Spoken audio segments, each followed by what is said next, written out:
What is happening, everyone? It's your boy back here with another video, and we're going to talk about WrestleMania 36 today, and it's going to be interesting because this year's WrestleMania was a different beast. It wasn't something that we usually expect due to the circumstances, but it was, and it was good, and it was different, and it wasn't WrestleMania, but it was, but it wasn't, but it was, but it wasn't, but it was. You know, like it at its highest moments, it felt like one of the greatest wrestling events produced, right? I'm not talking about the sets, and I'm just talking about story, I'm talking about match quality execution, I'm talking about narrative. In those aspects, this year's WrestleMania was not just special, but one of the best has ever been, point blank, period. So I'm going to be honest with you, I have a few notes that I want to talk about.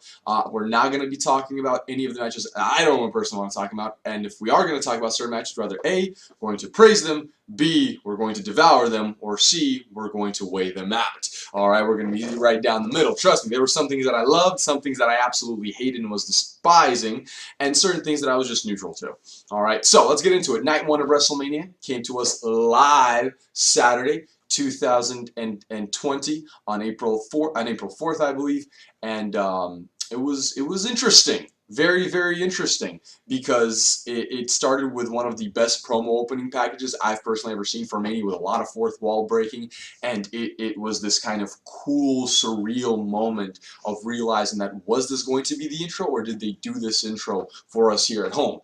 I don't know, but with that being said, let's continue on. Alexa Bliss and Nikki Cross.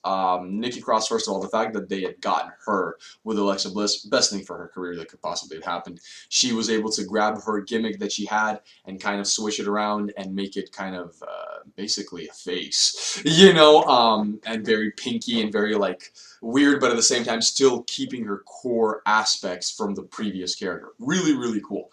But the Kabuki Warriors were fun as hell to watch. You know, Asuka was dancing around, they were screaming at each other. It was great. It was great. The match itself, it was, as an opener, no. As a match, not bad, but not a WrestleMania opener. I'm sorry, Vince McMahon. I don't know how that's a WrestleMania opener. I love you to death, but like, come on. Then we had a match that went for 9 minutes. I had it on my clock as 8.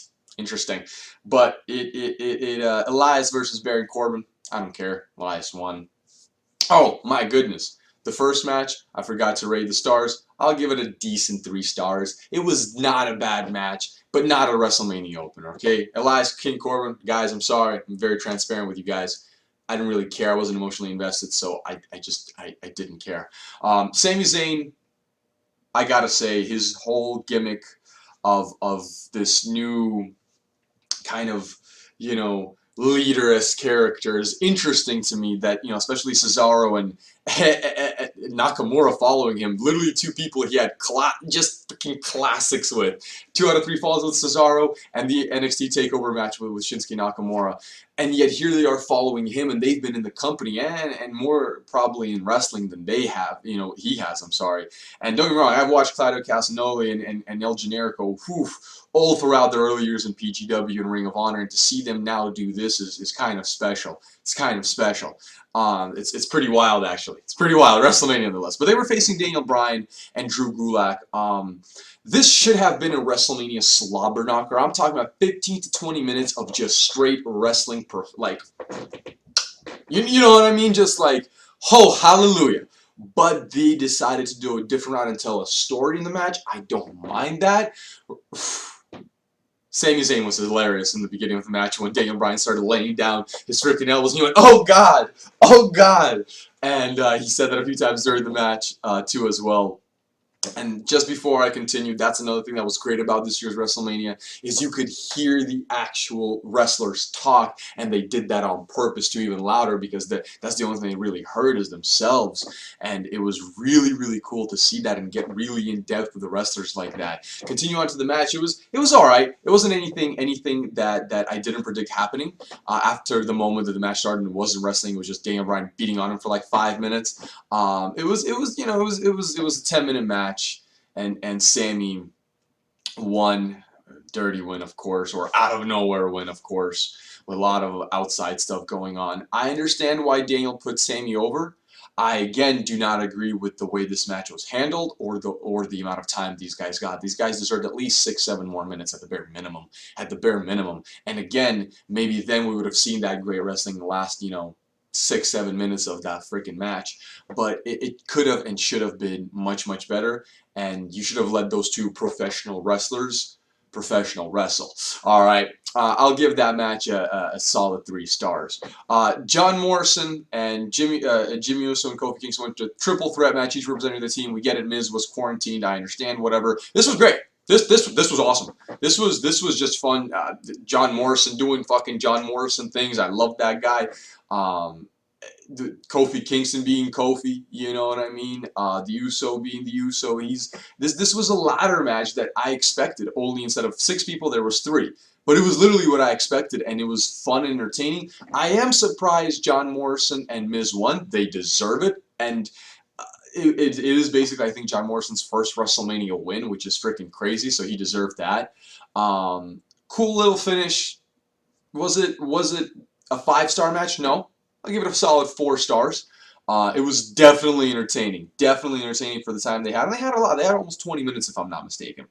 All right, then we continue on to Kevin Owens, Kevin Steen against Seth Rollins against Tyler Black. This, as you guys can see, Seth freaking Rollins. I'm a big Tyler Black guy. This was interesting after the restart. I don't like that. It should have been a stipulation from the get-go that it wasn't, going to be a regular wrestling match. It should have been something that was like, Extreme Rules or fucking, no holds barred or no disqualifications, whatever. The moment the match restarted, however, this was great. This was everything I'd wanted it to be.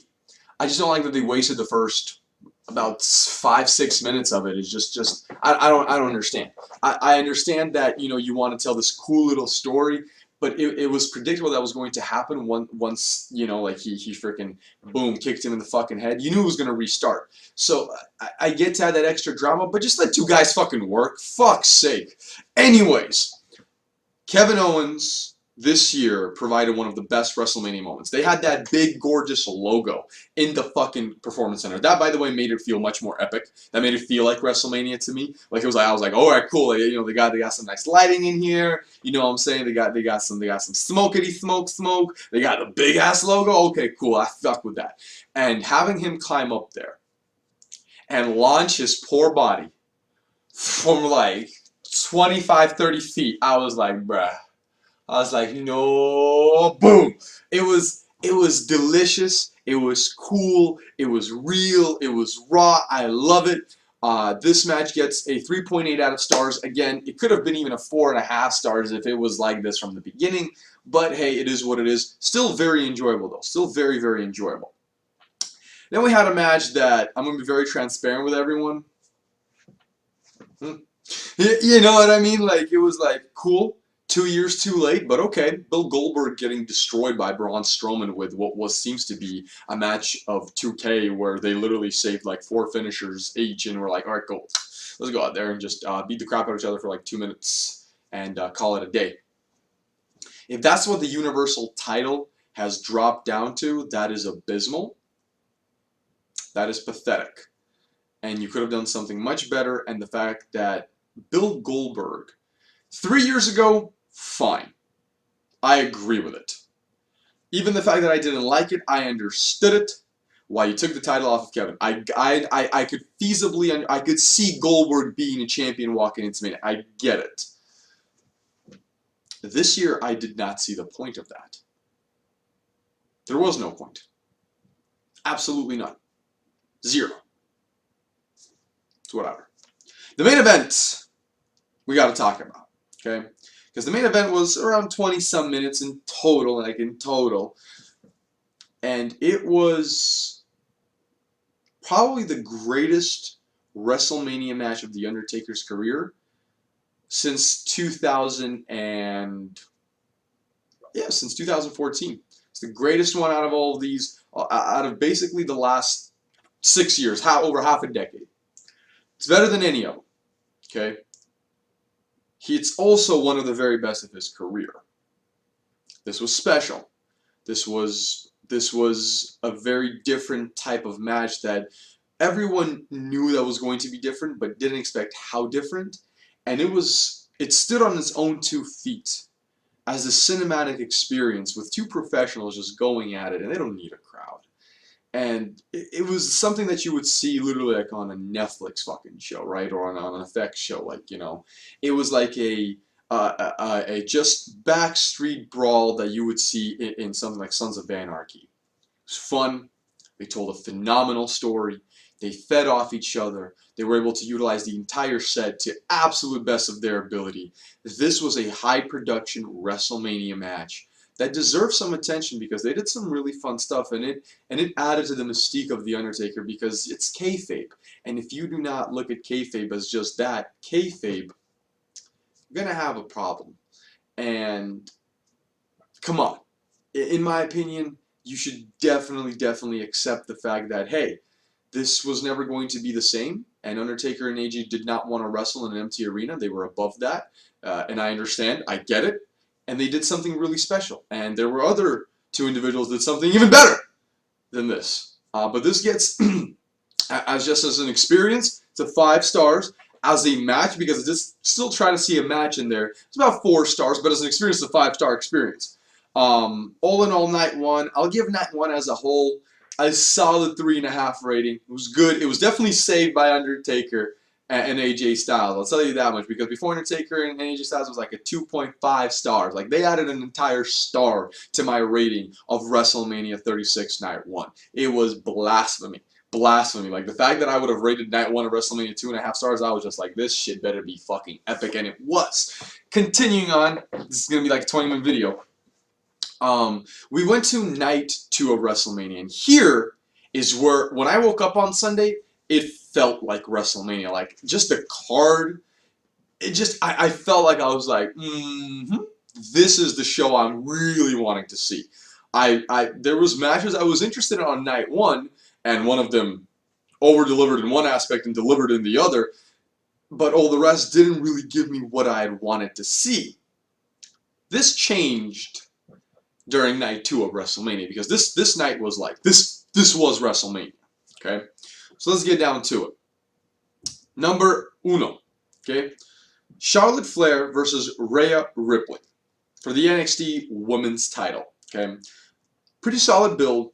These girls tore it the fuck down, okay? Charlotte Flair is God's gift to women's wrestling. If you do not believe me, you are out of your mind.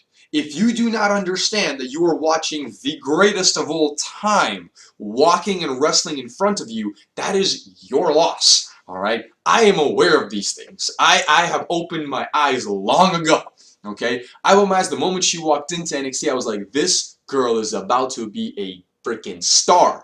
Little did I expect the fact that she was going to be the greatest of all time, but she is literally the blood, alright, of arguably the greatest of all time. This shit is in her veins. This squared circle is where she feels most at home. She's the GOAT. Rhea Ripley is also a phenomenal professional wrestler that moved up from NXT UK, and she's from New Zealand, I believe. Wow. These girls tore it up, and in my opinion, had casually a 5-star match. Point blank period for 20 plus, I think it was like 22 minute match. They tore it down. The story just not, like, when even from the entrance, Charlotte not even looking at Rhea when she was entering, and like, she was like, this is your NXT champion. This is our NXT champion. She proved a point. People who don't like Charlotte Flair, I feel sorry for you, because you are literally watching one of, if not the greatest women's professional wrestler, in my opinion, the greatest women's professional wrestler of all time. Charlotte freaking Flair. I'm going to say this again, and we'll continue on. God's gift to women's wrestling. Alright? This is a gift. People enjoy it while it lasts, because she is one of a kind, man. We're not going to have this until probably her children are going to wrestle. Alright? So enjoy the GOAT. Alright? 5-star match. Incredible. What a way to start night 1. I'm getting goosebumps just fucking talking about it. What a way to kick off night 1 of WrestleMania 36. I'm sorry, way to kick off night 2 of WrestleMania 36. I was just thinking of Charlotte. I'm sorry. All right. Next match. Lasted more than it should have. Bobby Lashley versus Aleister Black. Whatever. Don't care.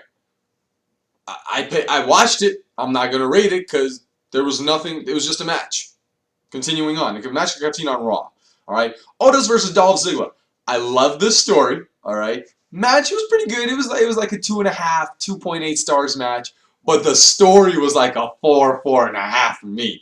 All right. These dudes told a really good story. I really, really enjoyed it. It was a cool little awe moment at WrestleMania 36 Night 2. Here is where we get to the best overall professional wrestling match of the entire weekend. Edge and Randy Orton.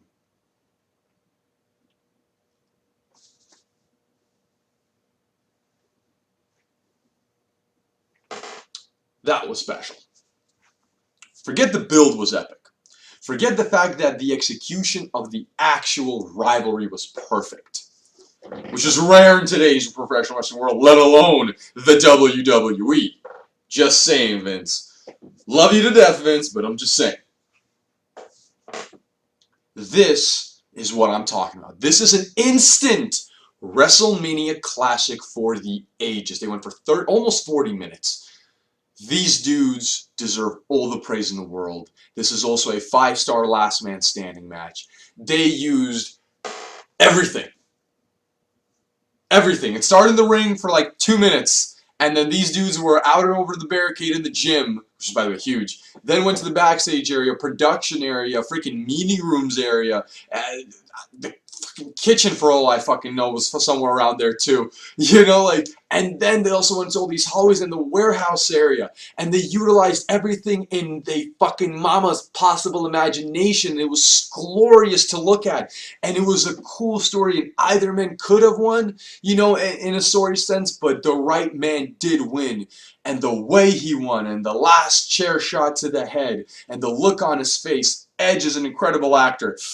This is fucking perfect. It is a WrestleMania classic, guys. I'm telling you, if you have not seen Edge versus Randy Orton WrestleMania 36 Night 2, you are out of your mind, because you got to go and watch this. This is probably the best WrestleMania story told in the last 10 years. Like, I'm telling you guys, like, this is some next level fucking shit. You know, like, it's special. And I can't fathom people not liking it. We're going to leave it at that, because this was, in my opinion, something that took the night and elevated it, and then you thought nothing can get any higher. Got higher. You know, I'm just saying. It got higher. This shit was good. I was sitting in, and I was like, okay, you know, we're looking good. We're 4 matches in. I feel really good about this night. I've only had 1 match I haven't cared about. This is good. This is good. Then we had a match that, well, I'm going to be very transparent with everyone, I didn't care about again. Raw Tag Team titles. It was there. I don't know why it needed to be there. It was there. Piss break match. I'm sorry, guys. You guys are all talented individuals, but you're not a WrestleMania match. You're just not. You're just there to fill the time. Okay? The Women's Fatal 5-Way, pretty solid match. I'll give it about 3.5, 3.7 stars. It's a pretty good match. Girls went out there for about 20 plus minutes, had a good time. Bayley won. It is what it is. Didn't really care for the story or narrative of this match, but it was a solid match nonetheless. Now, here is where I will be very, very brutally transparent with everyone. If you did not like the Firefly Funhouse match, you need to get the fuck out of this video. Just, I love y'all, but this is not going to be what you want to hear, because I'm about to gush all over this shit. This was the single greatest WrestleMania match story within the match limitation, right, within the actual match happening, that has ever been told. The editing, the directing, the way the acting was done by both Bray and John, the retro style feel, but the way that told the story of the actual physicality of the match, the way, just everything complemented one another, and this was some damn good shit. All right, god damn, this was some damn good shit. I bet Vince McMahon was seeing this shit before, and he was like, This is. He was probably laughing his ass off too. This was my mind as I was watching it was just blown. The moment that the Fiend grabbed John Cena, and you hear John Cena's promo on Bray saying that I'm going to do what should have been done 6 years ago, and that's, and the most overhyped, WWE superstar of all time, and that all goes to bite him in the ass, and Bray's literally now telling him that, like, yes, you're right, this match will end something that should have been ended 6 years ago, right? His biggest failure was just so good. It was just perfect, and this match, just like Edge and Orton, benefited from not having anyone in the arena. Like, it benefited, I know it sucks to say, but it benefited from allowing itself to breathe and allowing itself to just be. It was so freaking good. It couldn't have been any better. It legit couldn't have been any better. If you did not like this match, you're lying to yourself, because this is sports entertainment. This, I mean, just the promo package when he was turning heel and killing Bray, but it turned out to be the piggy, and you see Punk fucking blowing him, a little kiss at Money in the Bank 2011, and you see all of his greatest failures, the tombstone by The Undertaker a few years back. It was genius. It was fucking so good. I don't understand how people cannot like this match or this entire execution. This was epic. It gave the Fiend what he needed to bounce back. It gave Cena what he needed. It gave the wrestling fans what it needed. It gave WrestleMania what it needed. Oh my god, it was so good. I'm sorry. I'm a fucking dweeb for this shit, and it's so good. Digress. Next up is something that is just like night 1, the world title match of night 2 was like, hey, let's go out there. Let's say a bunch of like signature moves and finishers, and let's go there for like 6-7 minutes and just beat the piss out of each other. Cool? Cool. That's what it was. Drew looked fucking great. He looked huge. Brock put this dude over like a motherfucker. He legit was like, yo, Claymore, hit me in the fucking jaw. Like, hit me. Like, he's just like, come on. Hit. And Drew did it, It was great. These two guys do a good match. As the match, I'll give it about 3.5 stars. It was fast. It was solid. I wish they would have wrestled a bit more. I think this match could have been at least 15 minutes and told a really good story too. Like, these guys can go and go with each other too, but that's not what Vince wanted, and that's okay. But the right guy won. Overall, WrestleMania 36 Night 2 is going to get a. I'm gonna be honest with you guys. You're gonna hate me, but it's a 5 stars. It's a 5-star card. This is a 5-star show with, in my opinion, matches that will stand the test of time. In Rhea Ripley versus Charlotte, Edge versus Randy Orton, alright, The Fiend versus John Cena, and a pretty quick and solid match from Brock Lesnar and Drew McIntyre, as well as telling good stories somewhere down there below in the lower card with Otis and Dolph Ziggler. So 5 matches were really memorable and really, really good, and 3 matches were just kind of filler. But out of those 4 matches, 3 were 5-star classics. 3. Like, that's insane. There was, one M match, there was one solid match, one M match that told a good story, one solid match that told an S story, and 3 just classics. It was everything it needed to be to redeem night 1, and overall left me very, very pleased with this year's WrestleMania from the basically empty Performance Center, because there was people in there, but the empty Performance Center down in Orlando, Florida. Let me get your thoughts and comments down below. I know this is a long video. It's going to be like a 25, 26-minute video. But hey, it is what it is. I wanted to really talk to you guys and just have my thoughts out there about this year's WrestleMania Raw and unedited. But, a few days by Raw, I mean, I'm not editing this video. It's just going to be me blabbering around. But I've had a few days to sit on it, and I want every single person to see where they stand now a few days later. All right, guys. Thank you for watching, and peace out.